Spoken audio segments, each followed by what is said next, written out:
6 महीना तक खुश रहते हैं। काले मिर्ग की मांस हो जाए 7 महीना जो है 8 महीना तक खुश रहते हैं। रूरू मिर्ग की मांस हो जाए तो 9 महीना तक खुश होते हैं। और जब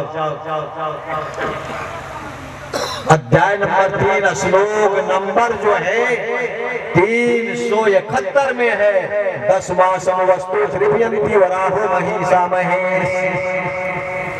कहा कि जब भैंसा की मांस हो जाए भैंसा की तो बाप दादा 10 महीना तक खुश रहते हैं। और काल साग लाल छाग ये 2 जानवर उसका नाम नहीं बताऊंगा।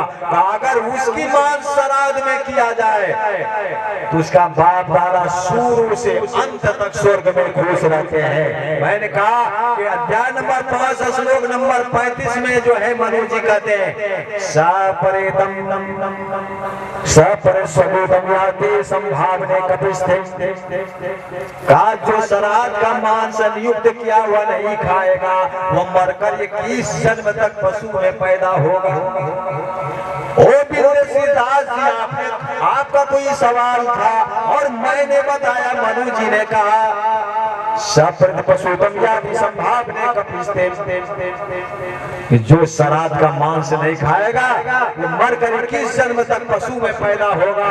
मैं तो सोचता पूरी दुनिया के लोग छोड़ दे मांस पशु में पैदा होगा खाने में जाएगा। तो मेरे मातरम बुजुर्गों दोस्तों किताबों के अंदर कोई मतभेद नहीं है।